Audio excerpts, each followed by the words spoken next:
Hey everybody, this is Dave Dugdale, learningdslrvideo.com. Thank you so much for purchasing this course. You're going to learn a ton over the next probably 4 hours.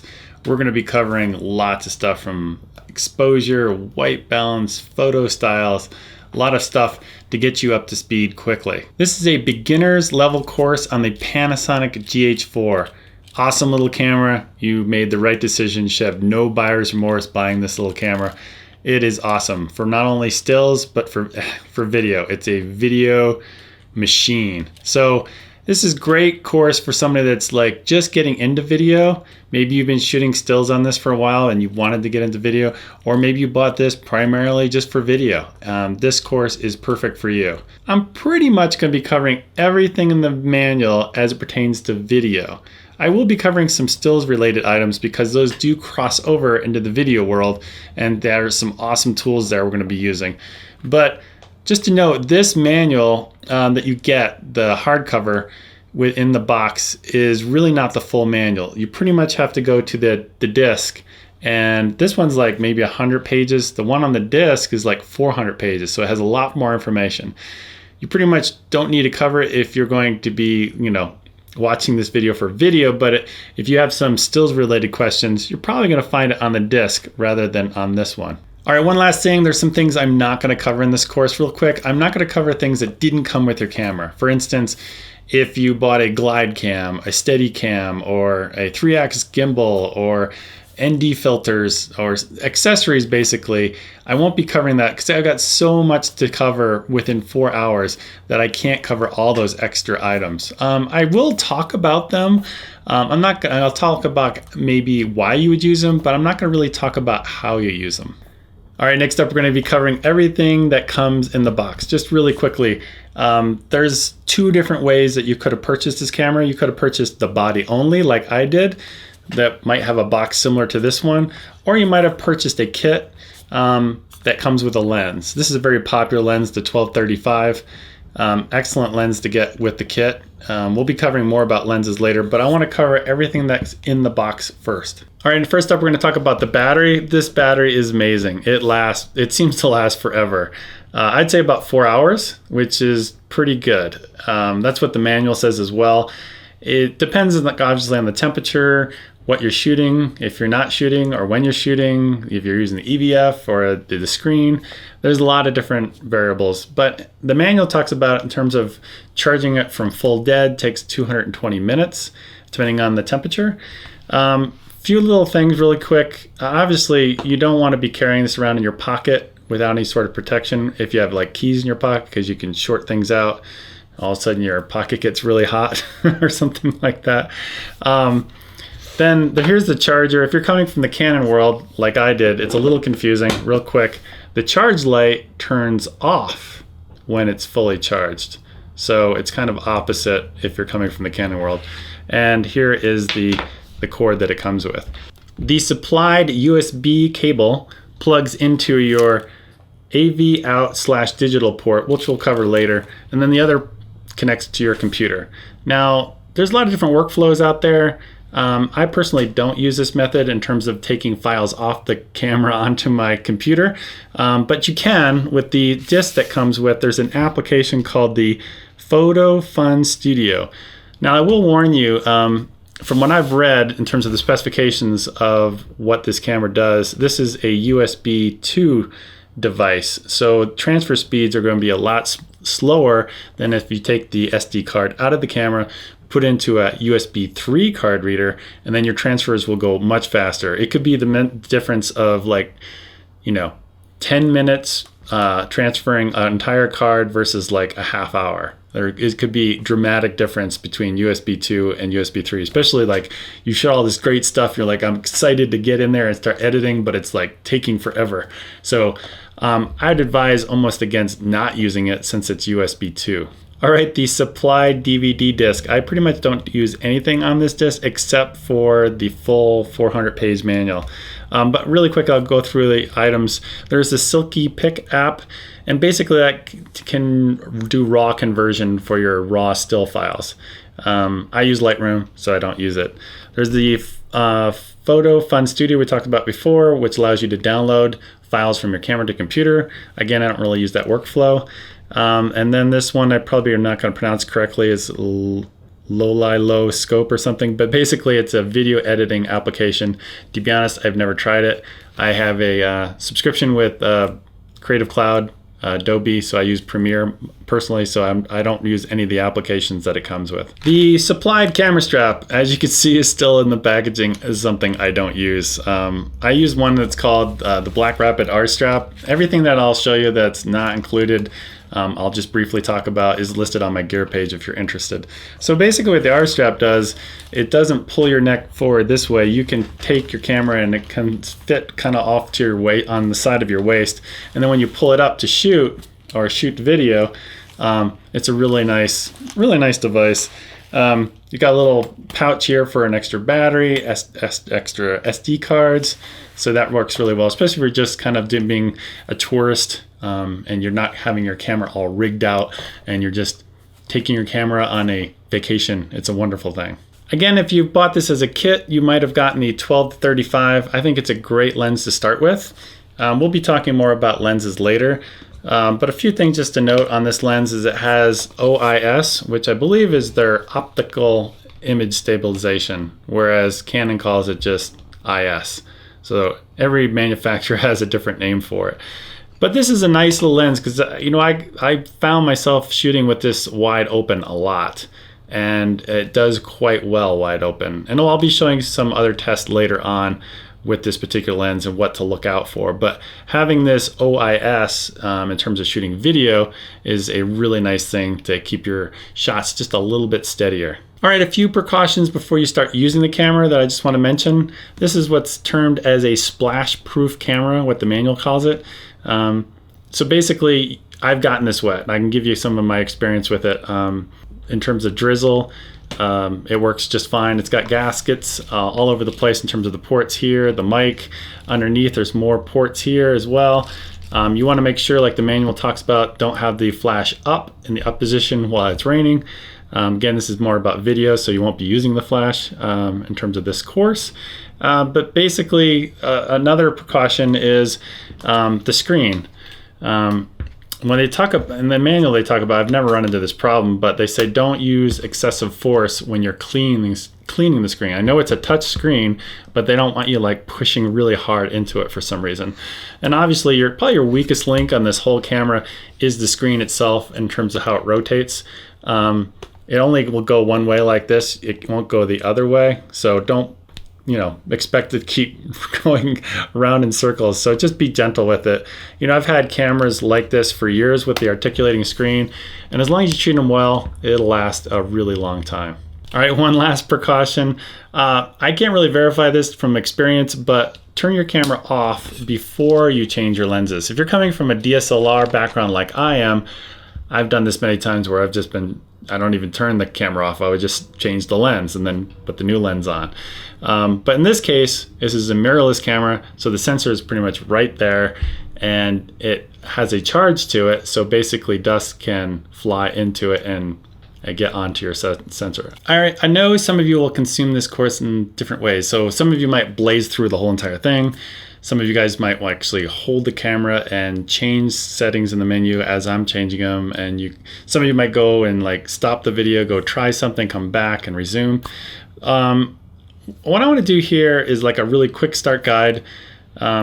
With video, it's really easy to go ahead and hit the record button. It's really easy to do.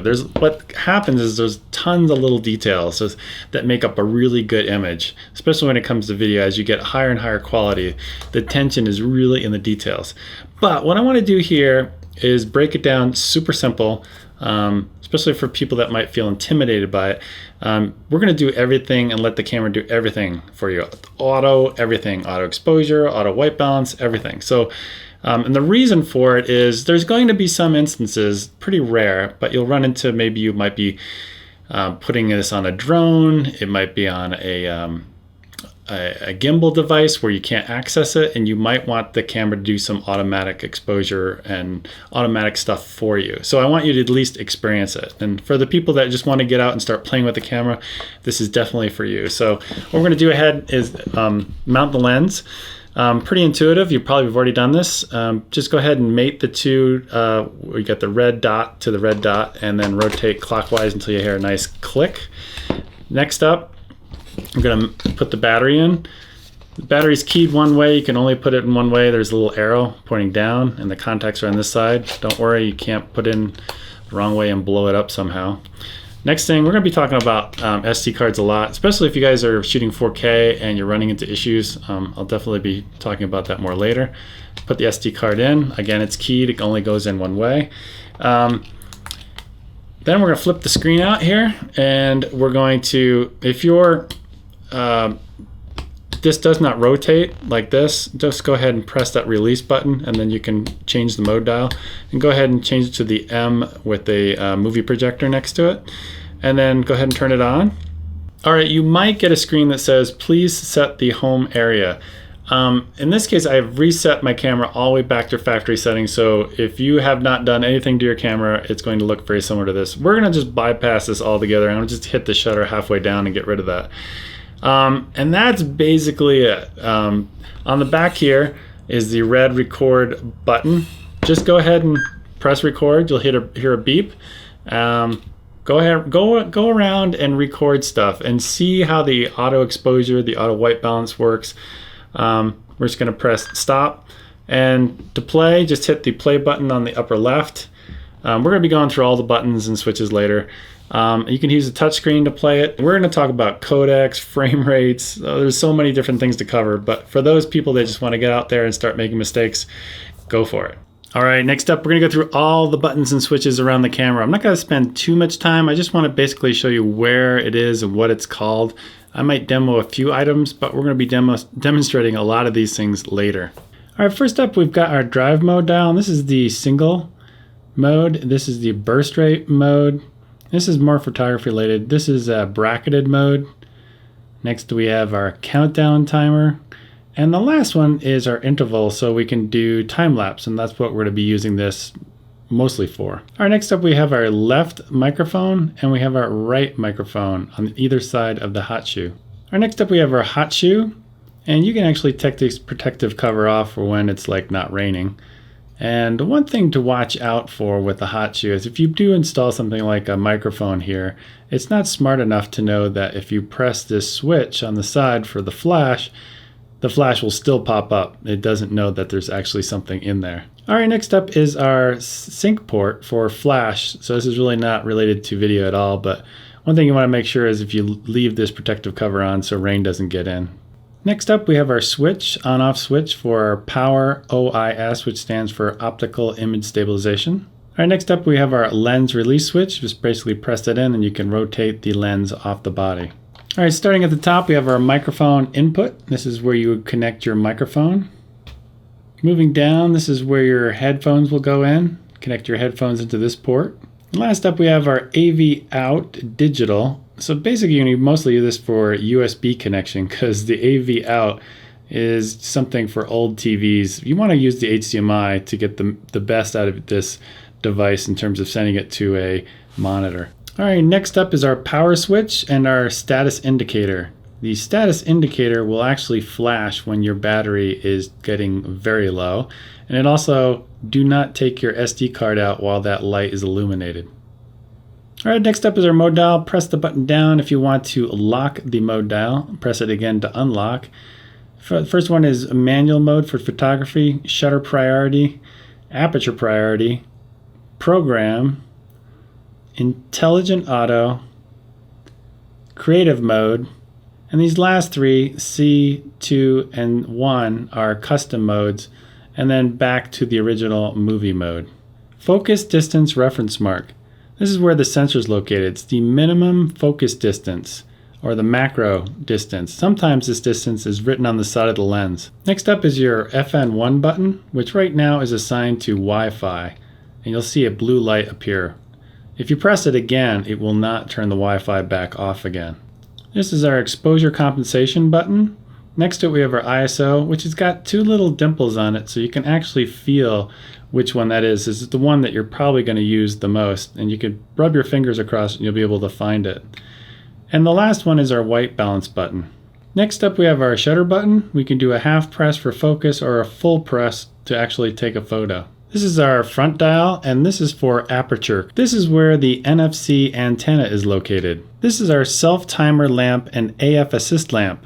This is our SD card door. This is where you insert the SD card. We'll talk more about what card you should buy for 4K recording. This is your remote control socket. This is where you would plug in an optional remote control device.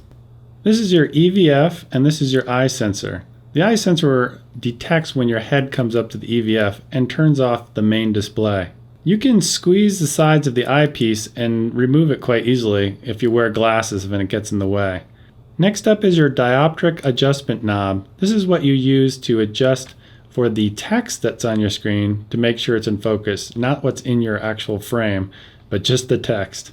This is your rear dial. This is where primarily for video we'll be adjusting shutter speed, but it can do many other things. Next up is your speaker location. Next up is the FN2, or the quick menu button. When you press it, you'll be able to have access to many different things quickly in the quick menu. Next up is the display button. When you press this, you can actually toggle between many different screens, from blank to ones with more information or less information. Next up is FN3, or the autofocus button. Any of these FN buttons can be assigned to something different, we'll show later. But in this case, you can toggle through all the different autofocus modes. Next up is our FN4 button. In this case, it's default to the trash can button. Next up is our control dial. Sometimes you'll actually hear me talk about this as the jog wheel. Next up are our cursor buttons. And in the middle, our menu and set button. You can use these to navigate around the screen in terms of finding a place for focus, or in the menu to jog up and down, or select another main menu. Next up is our autofocus, auto exposure lock button, and our lever switch for manual focus or autofocus modes. With the lever switch, you'll be able to choose between autofocus or manual focus. Movie picture button. Basically, you can start or stop a recording. That's about all it does. The only other thing that it can do is if you're on playback mode, it can actually stop playback mode. Underneath the camera, this is our port for the interface unit. Some people call this the brick. I think it's also called the YAG unit. But you definitely want to make sure you put the protective cover over it on the bottom of the camera when it's not in use to keep water out. This is your battery grip cover. By taking it off, you can see the contacts on it, which allow power to flow through the main body. This is our battery compartment door. This is a little cable pass-through, so if you wanted to power the unit and you didn't have to power it from batteries, you could definitely do it that way.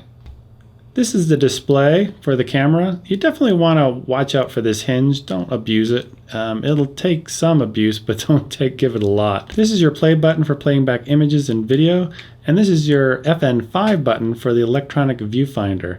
Be able to switch from the electronic viewfinder to your display. All right, next up, we're going to go through all the deep menu items. There's quite a few of them. This is a great camera because it's got so many features, but on the flip side, it can be somewhat confusing. So I want to get all that confusion out of the way. What a great thing to do is follow along with me, because if you do, and we get to an area where something's grayed out, and I'll tell you why it's grayed out, and maybe yours isn't grayed out because you have something set somewhat differently. So the first thing we're going to do is on the mode dial, it doesn't matter where you are, could be a movie, could be on aperture priority, doesn't really matter. Go ahead and hit the back menu/set button on the back. And what I want you to do is cursor all the way down to where the wrench icon is on setup and go to page 4 of 6. And under version display, I want to start here. Go ahead and press the set button again.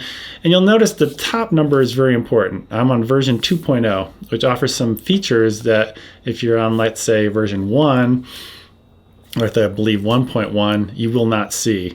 So it's really important for you to stop the video right now and update to version 2.0. There's some bug fixes in there. You might as well do it anyway. To learn how, I've already done a video on this. It's on my site. It's totally free. Basically, in a nutshell, you go to the Panasonic website. There'll be a link there. Put it on the SD card. Put the SD card in. You'll do a couple of different things. Takes about 3 or 4 minutes. Just make sure your battery's fully charged, and you'll be good to go. You'll have version 2.0. If you have a version higher than this, which is definitely possible, I'll try to make some addendums to this video, maybe towards the end. I don't know, because I don't know if this camera will ever get updated past version 2.0. I have a feeling it will.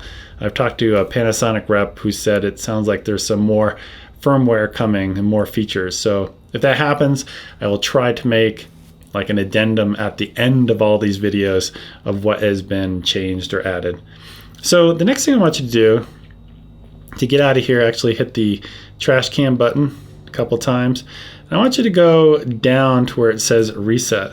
And what this is going to do is going to reset all the camera settings back to the original settings. So if you've made any changes, which you probably already have, it's going to be done. So it's going to ask you two different times to, reset. Now, if you are on a different system frequency, which we're going to get to later, you might have been asked to actually reboot the camera, which is totally fine. Don't worry about it. So now we are ready to go. All right, next up what I want you to do is go to the mode dial on the top and go ahead and rotate it to the M position. So if you're in movie mode, just go one over. It's one of the photography modes. And then go ahead and press the menu button. At the very top, you will now notice that we have an extra menu. So that's basically what I want to talk about right now.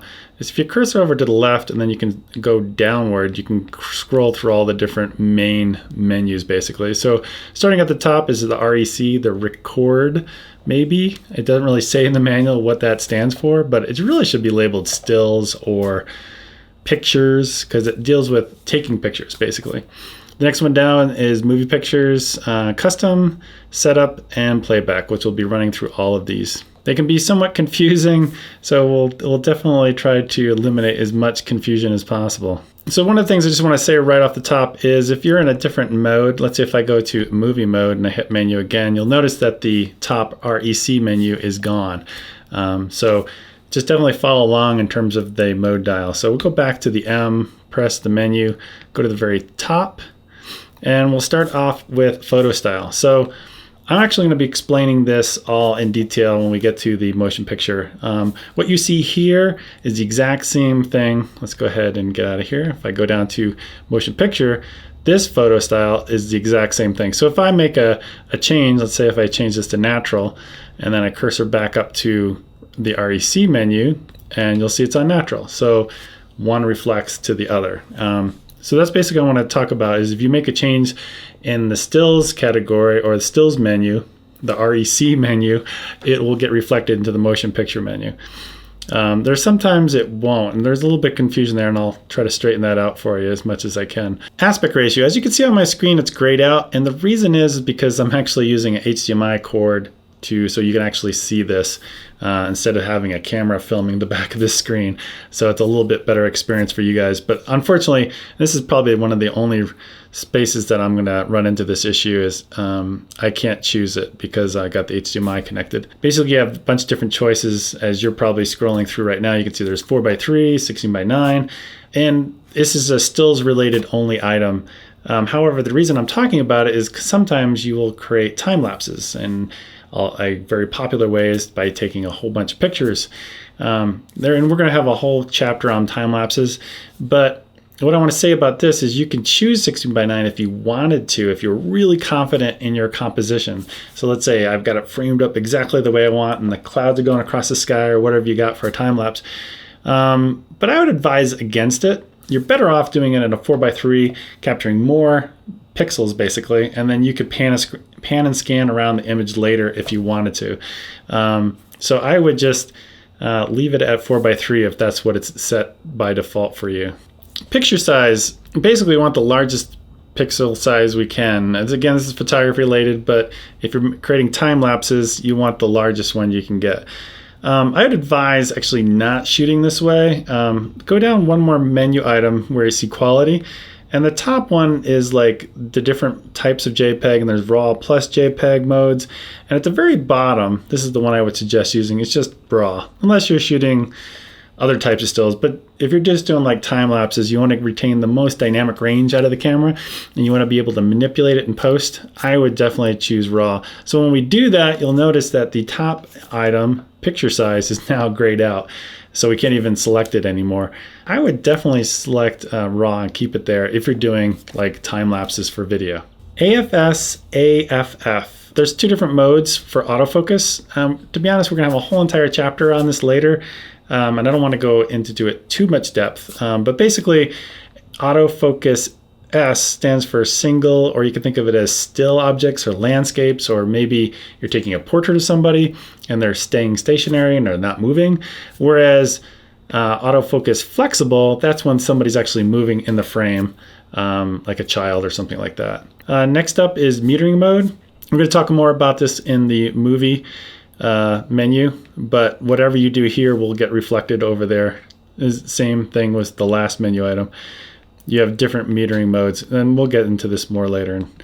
Burst rate, we skip that. That's photography. Auto bracket, photography. Self timer, photography.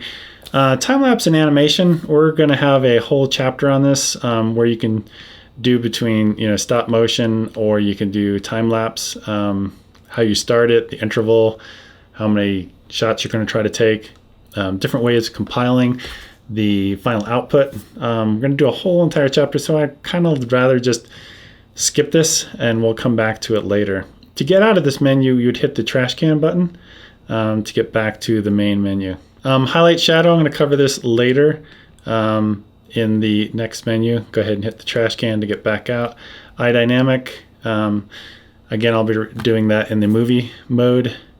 Eye resolution, I'll talk about that in the movie mode. You're going to have a couple of grayed out areas, eye handheld night shot and eye HDR. And I believe these are grayed out because now I've selected RAW, so you won't be seeing those right now. Again, HDR and multiple exposure, probably gone because I've chosen RAW. Electronic shutter. So there's two different ways this shutter works. Basically, since we're not using a DSLR, if you guys have come from a Canon background like I have using a DSLR, there was basically a mirror box. The mirror would flip up and down, exposing the sensor. Well, in this camera, we don't. It's a mirrorless camera, so there's two different ways that it can block off light. And one is a mechanical shutter. Basically, curtains come down and come back up again. Or you can have electronic shutter. It basically, I guess, turns the sensor on and off. Not necessarily on and off, but allows light to be gathered on the sensor. So there's two different things here. We can turn it off or on. Well, one thing I'll say about electronic shutter is you might be thinking this is photography related, and it is, but if you're doing a lot of time lapses, let's say, and you're burning through like thousands of images, the camera itself has a rated lifespan in terms of the mechanical shutter, not the electronic, but the mechanical, the thing that's going up and down. And one thing that's in this camera that's going to probably fail the most over a long period of time will be probably the shutter. And I can't remember the exact rating, but I think I asked a Panasonic rep, and I think it's around 200,000. So you'll get about 200,000, the expected lifespan of the electronic shutter before it dies. And then you have to get it replaced. I don't know how much it costs, maybe a few $100s to send it in and get it replaced.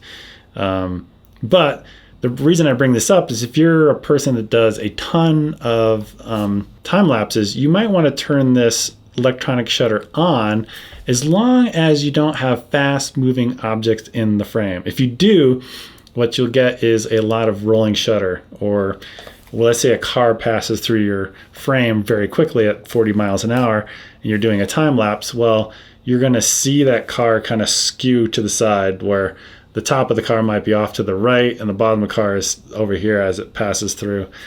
So not that big of an issue in a time lapse because you probably wouldn't even notice that anyway. But I just wanted to mention that if you're going to do a lot of time lapses and you're burning through the shutter count, basically you have 200,000, you might want to turn the electronic shutter on. All right, moving down, we've got shutter delay, photography related, don't have to worry about. Flash, it's grayed out, don't have to worry about. Red eye removal, that's still related. ISO limit set, this is photography related only, but you can basically limit how high you want the ISO to go. So I don't know, if you were shooting, let's say, bird photography, and you didn't really care if the ISO got to like 800 or 1000, but you really wanted that shutter speed as fast as possible, you say you could set a limit to that. Again, not a video feature really that we need to talk about. This next one is, and this is where this menu system can be somewhat confusing. You would think, well, this item to me really belongs in one of these setup menus towards the bottom. I don't know what it's doing here. And I know it's thrown some other people that really think they know the camera quite well for a loop because they totally missed it. This is ISO increments, and I would recommend that you guys go into the camera and take it off 1 EV and create 1/3 EV. So instead of 1 stop increments of ISO, we can actually do it in third stop increments, so you have more finer control over the ISO. So definitely put that to a 1/3 EV. Moving down to extended ISO, this is only for photography, does not have nothing to do with movie. Next one is grayed out, long shutter noise reduction, photography only. All right, shading comp, which I believe is short for shading compensation, which really should just say vignetting.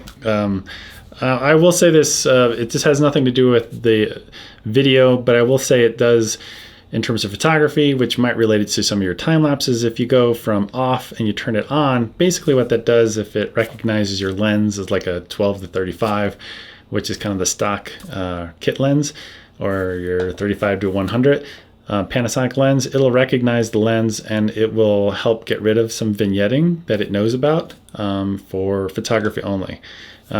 Nothing to do with video. All right, moving our way down, grayed out, we've got external teleconverter and digital zoom. We'll cover those later. Color space, you got your choice of sRGB and Adobe RGB in stills mode only, not motion picture. So once you go to motion picture, it's just going to stay on sRGB or fixed on sRGB only.